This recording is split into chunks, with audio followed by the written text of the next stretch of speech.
आपको सीधे लिए चलते हैं नीमच, जहां मुख्यमंत्री डॉक्टर मोहन यादव मौजूद हैं। उनका संबोधन चल रहा है। जी के नाम पर स्थापित ये नए मेडिकल कॉलेज के लोकार्पण के अवसर पर जोरदार ताली बजाओ पूरे मंच के लिए और शुभारंभ के लिए।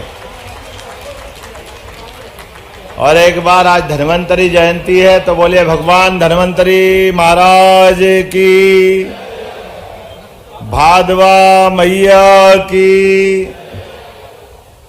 हमारे लिए सौभाग्य की बात है, मंच पर यशस्वी दोनों उप मुख्यमंत्री श्रीमान जगदीश देवड़ा जी, श्रीमान राजेंद्र शुक्ला जी, हमारी यहाँ की प्रभारी मंत्री श्रीमती निर्मला भूरिया जी, हमारे सांसद सुधीर गुप्ता जी, माननीय विधायक दिलीप सिंह परिहार जी, ओम सकलेचा जी, माधव मारू जी।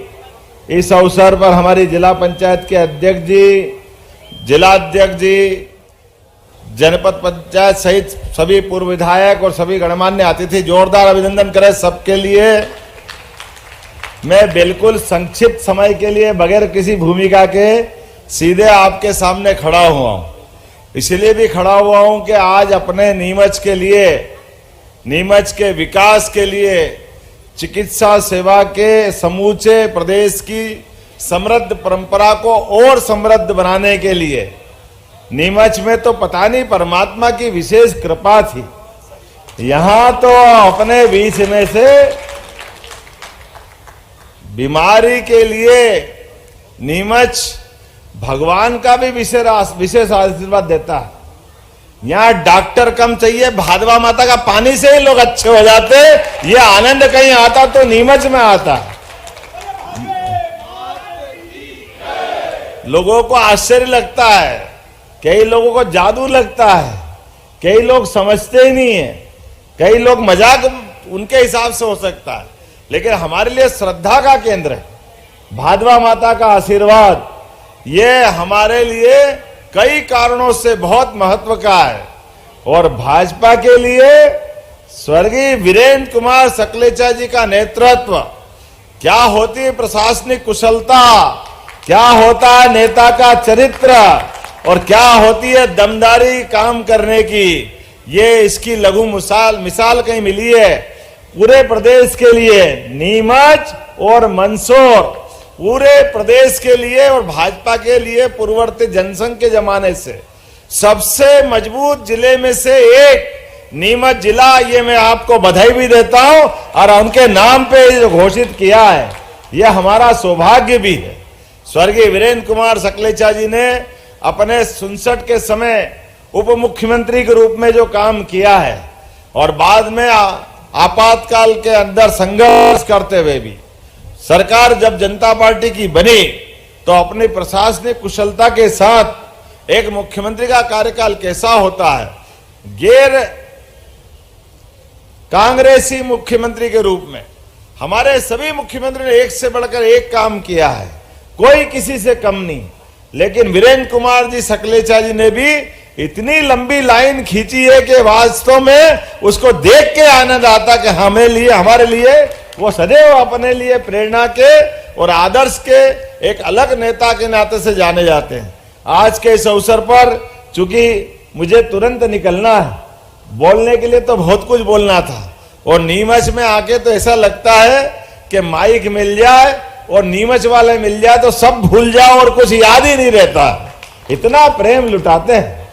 हमारे अपने इस पूरे क्षेत्र के अंदर अपनी क्षमता से, ऊर्जा से, मुझे मालूम है नीमच के अंदर अभी औद्योगिक निवेश के लिए हम प्रदेश भर में अभियान चला रहे हैं, लेकिन बहुफसली व्यवस्था के आधार पर भारत सरकार के माध्यम से नीमच में एमओयू पतंजलि योग संस्थान, बाबा रामदेव का नाम सुना होगा, हमने उनको नीमच से जोड़ा है, जो अपने औषधि फसलों के लिए वो यहां काम करेंगे। जोरदार अभिनंदन करो, धन्वंतरी जयंती है औषधि फसलों की।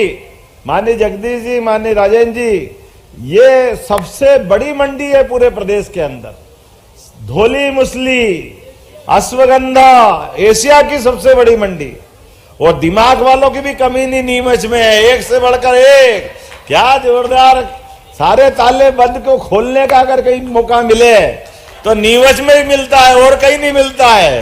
हमारे लिए जो काम असंभव हो, कोई करे ना करे, नीमच को दे दो, नीमच नंबर 1 पे करके देता, ये मैं पक्का गारंटी से ले सकता हूं। इसलिए नीमच में जो हो जाए, मुझे इस बात की भी प्रसन्नता है, बहुत जल्दी मौका आएगा, इसी 4-6 महीने के अंदर, जब एशिया से लुप्त होने वाला चीता गांधी सागर में आकर के पर्यटन के नए द्वार खोलेगा, नया आनंद देगा।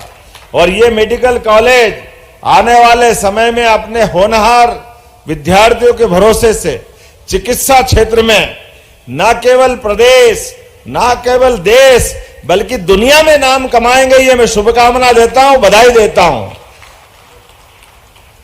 कोई भी मेडिकल कॉलेज के विद्यार्थी वो अपने लिए नहीं होते हैं, समूची मानवता के लिए। हमने देवी देवताओं को नहीं देखा है, लेकिन डॉक्टर के रूप में भगवान को हम देखते, ये हमारी संस्कृति है, ये सदैव सदैव हमारे लिए पूजनीय है, आदरणीय है। आपका महत्व भी बहुत है, आपका स्थान भी ऊंचा है। और रावण के काल में भी दुश्मन देश की तरह लड़ रहे थे आपस में, लेकिन भगवान राम के भाई पे जब वार हुआ तो सुसेन वैद्य ने चिकित्सा सेवा के बलबूते पर मानवता के लिए दुश्मन के भी भाई का इलाज करके अपनी चिकित्सा व्यवस्था का मान बढ़ाया, सम्मान बढ़ाया। यह हमारी पद्धति है, यह हमारी संस्कृति है। आज के इस अवसर पर एक नए मेडिकल कॉलेज की शुभकामना देता हूं, बधाई देता हूं। आने वाले दीपावली पर की मंगल कामना करता हूं, बधाई देता हूं। और एक 4 लेन आप मांग रहे हो, इतना सारा काम आपने करा लिया है, अब तो जग खाओ भैया, थोड़ा थोड़ा दया करो। लेकिन आपने कहा कि झालावाड़ रामपुरा होकर के नीमच से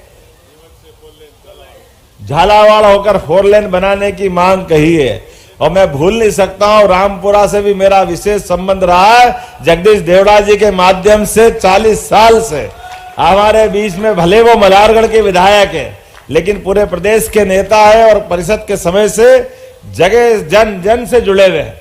इसीलिए निश्चित रूप से इस 4 लेन की मैं घोषणा करता हूं। ये 4 लेन के माध्यम से एक नया विकास का दरवाजा खुलेगा। पुनः आप सबको आगामी के दीपावली पर्व की बधाई। आप और एक बात आपको बता रहा हूं, हमारी सरकार बनने के बाद सभी त्योहार हमने शासकीय स्तर पर धूमधाम से मनाने की शुरुआत की है। दशहरे में शस्त्र पूजन किया, जोरदार अभिनंदन करो। दशहरे के उस रावण तो जलेगा, भगवान राम ने मारा, लेकिन मारा काय से? शस्त्र से। और हमारी संस्कृति के दुश्मन भी बहुत सारे दिख रहे हैं, इसलिए हमको सबल बनना पड़ेगा, सक्षम बनना पड़ेगा। शस्त्र का महत्व है, उसको रेखांकित करना पड़ेगा। इसलिए दशहरे पे हमने शस्त्र पूजन की परंपरा चालू की। दीपावली का आनंद हमारा अलग मनता है, लेकिन सच्चे अर्थों में कृषि प्रधान हमारा प्रदेश और देश है, इसलिए गोवर्धन पूजा भी होना चाहिए धूमधाम से। गोवर्धन पूजा भी सरकार के द्वारा की जाएगी। बोले गोपाल कृष्ण भगवान की, प्रभु रामचंद्र महाराज की, धन्वंतरी भगवान की। बहुत बहुत धन्यवाद। भारत माता की जय। बहुत बहुत धन्यवाद माननीय मुख्यमंत्री जी, आपके आशीष के लिए, आपके आशीर्वचनों के लिए। और अब हम सीधे दिल्ली जुड़ने जा रहे हैं। सोशल मीडिया एक्स पर एक सड़क